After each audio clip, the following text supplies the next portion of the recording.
नमस्कार, मैं डॉक्टर रमाकांत शर्मा, योग, प्राकृतिक चिकित्सा, जीवन शैली एवं आहार चिकित्सा विशेषज्ञ, नवनीत प्राकृतिक योग चिकित्सा धाम, बस्सी, जयपुर, राजस्थान से। आज हम बात करेंगे उज्जाई प्राणायाम के बारे में। प्राणायामों पर मैंने पहले भी 2-3 टॉपिक्स लिए हुए हैं, बनाया हुआ है वीडियो। उसमें प्राणायाम करने के लिए आपके शरीर की कैसी तैयारियां होनी चाहिए, आपको प्राणायाम करने के लिए जगह कैसी है, इसका किस तरीके से चुनाव करना चाहिए, प्राणायाम करने के लिए आपकी स्थिति और आपके शरीर की अवस्था कैसी होनी चाहिए, और अनुलोम विलोम, भस्त्रिका, अनुलोम विलोम के सारे जो भाग होते हैं वो इन प्राणायामों के बारे में मैंने पहले बताया हुआ है। तो आज हम डायरेक्टली चर्चा करेंगे उज्जाई प्राणायाम के बारे में। उज्जाई प्राणायाम जो है, ये इसका एक और नाम होता है विशुद्धि चक्र शुद्धि प्राणायाम। विशुद्धि चक्र माना जाता है, ये थायराइड ग्लैंड के पीछे जो 7 चक्र होते हैं, 7 चक्रों में सबसे नीचे जो बेस का चक्र होता है उसे मूलाधार बोलते हैं। उसके ऊपर 4 अंगुल बोलते हैं, ऊपर की तरफ स्वादिष्ठान चक्र होता है। फिर मणिपुर चक्र आता है नाभि के पास, उसके बाद अनाहत चक्र आता है, फिर विशुद्धि चक्र आता है। तो ये 5वां चक्र है। उसके बाद छठाई आज्ञात और उसके बाद सहस्त्रारा। तो ये विशुद्धि चक्र पर काम करता है। विशुद्धि चक्र को इसीलिए विशुद्धि चक्र शुद्ध करने के लिए भी इस प्राणायाम का अभ्यास किया जाता है। गले पर है ये चक्र, इसलिए गले की सारी समस्याओं के लिए ये अपन बताएंगे कि किन किन बीमारियों में ये प्राणायाम लाभ करता है। पहले जानते हैं विधि। तो विधि के लिए क्या है कि आपको श्वास को भरना है। भरते समय एक तो ये थोड़ी गड़बड़ है, बहुत सारे लोग मेरे पास आते हैं कि श्वास को छोड़ते समय ये उज्जाई प्राणायाम, नहीं, ऐसा नहीं है। श्वास को भरते समय आपको आवाज निकालनी है। आवाज कब निकलेगी? जब किसी एयर के फोर्स को कम सक्रिय जगह से जब निकाला जाता है तो फिर फ्रिक्शन का साउंड आता है। तो अब हमें क्या करना है कि मुंह को तो बंद ही रखना है, मुंह बंद रख करके नाक से श्वास को भरना है, लेकिन गले को सिकोड़ देना, गले को सकरा कर लेना है। गले को सकरा करके जब हम नाक से पूरी सांस को गले से होते हुए फेफड़ों में ले जाएंगे तो एक फ्रिक्शन का साउंड आएगा, और उसी साउंड को क्रिएट करते हुए श्वास को भरना, ये प्राणायाम। प्राणायाम का मतलब होता है तस्मिन् सति श्वास प्रश्वास योगति विक्षेदः प्राणायाम। तो श्वास भरना और छोड़ने की क्रिया ही प्राणायाम है। अब आप श्वास भरने और छोड़ने में क्या कर रहे हैं, इसके हिसाब से प्राणायाम के नाम बदलते रहते हैं। तो उज्जाई प्राणायाम में आपको नाक से श्वास भरना है और गले को सकरा करके, गले को सिकोड़ करके श्वास को अंदर की तरफ ले जाना है, फेफड़ों की तरफ ले जाना है। तो सक्रिय जगह में से श्वास जब पास होगी तो फिर श्वास के पास होने की जो आवाज है, उस आवाज को बोला जाता है उज्जाई प्राणायाम। हाँ, प्रैक्टिस के लिए हम सीधे बैठ जाएंगे, बिल्कुल सीधे बैठे, किसी भी सुविधाजनक आसन में बैठ जाएं। सुविधाजनक आसन में आप सुखासन का अभ्यास कर सकते हैं, अर्ध पद्मासन या पद्मासन लगा सकते हैं। ऐसी अवस्था में बैठ करके आपके दोनों हाथ जो हैं वो घुटनों पर आ जाएं, हथेलियां आपके आसमान की तरफ हों, कोई सी भी मुद्रा आप अटेन कर सकते हैं।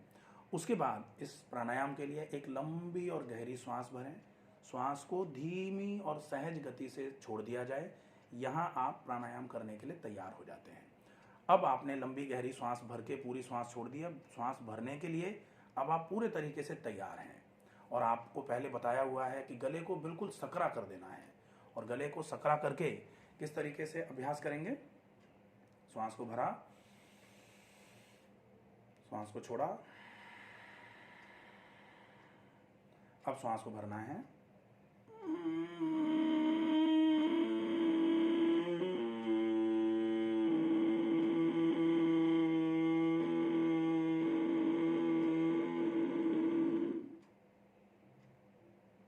श्वास को छोड़ते हुए आप चाहें तो दोनों नासिकाओं से श्वास को छोड़ सकते हैं, दोनों नासिकाग्र से श्वास को छोड़ सकते हैं, और अगर आप चाहें तो दाहिने नासिका को बंद करके छोड़ते समय केवल बाएं स्वर से ही श्वास को छोड़ा जा सकता है। इसमें कोई समस्या नहीं है, आप जैसे चाहें वैसे कर सकते हैं।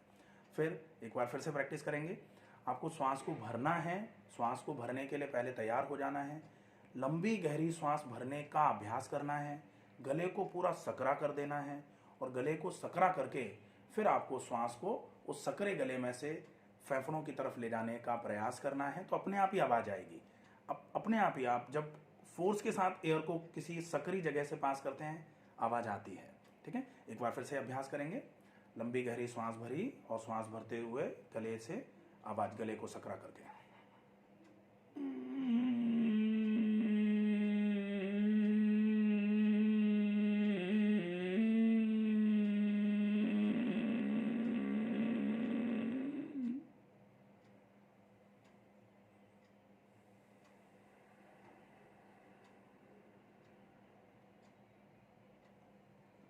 ये अभ्यास उज्जाई प्राणायाम के लिए अभ्यास होगा। इसमें आपको अब करत करत अभ्यास के जड़मती होते सुजान। हाँ, तो रस्सी आवत जात ही सिल पर होते निशान, पत्थर पर एक रस्सी जो होती है वो निशान बना देती है।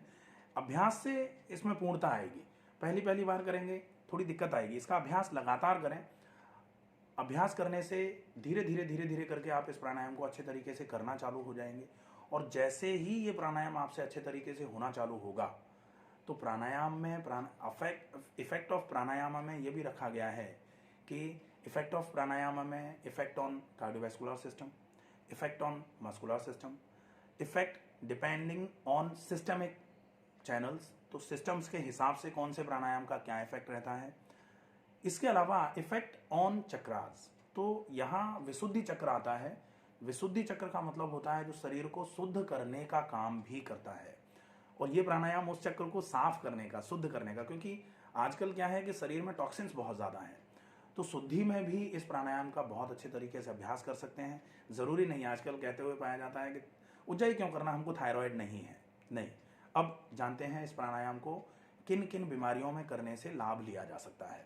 पहला, चूंकि सारे लोग इसको जानते हैं कि थायराइड के लिए ही ये प्राणायाम है, तो हम थायराइड में हाइपोथायराइड, जिसकी वजह से वजन बढ़ना चालू हो जाता है, आपके खाने के पचने की दर कमज़ोर हो जाती है, उस अवस्था में इस प्राणायाम को कर सकते हैं।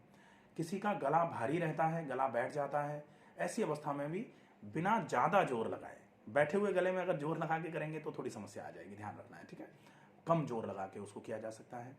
जिसको स्नोरिंग होती है, खराटे जो बहुत जोर जोर से लेता है, या आजकल एक समस्या और होती है स्लीप एपनिया की, ऐसे कंडीशन में भी इस प्राणायाम को करके लाभ लिया जा सकता है।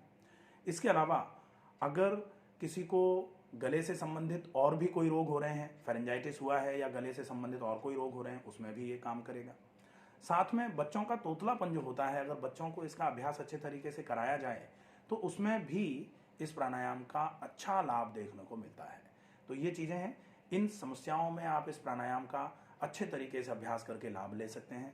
आशा है आप लोग इसका अभ्यास अच्छे तरीके से करके अभ्यास को पूर्णतया पर ले जाएंगे। जैसे ही पूर्ण अवस्था में अभ्यास होना चालू होगा, निश्चित ही इसका लाभ आप सभी लोगों को बहुत ही बढ़िया माध्यम से मिलेगा। आप इसका अभ्यास करें। अगर कहीं कोई क्वेरी, कोई भी चीज़ समझ में नहीं आती है तो आप कमेंट बॉक्स में जाकर के अपनी क्वेरीज डाल सकते हैं, आपको उन क्वेरीज के लिए रिप्लाई दिया जाएगा। नमस्कार, धन्यवाद।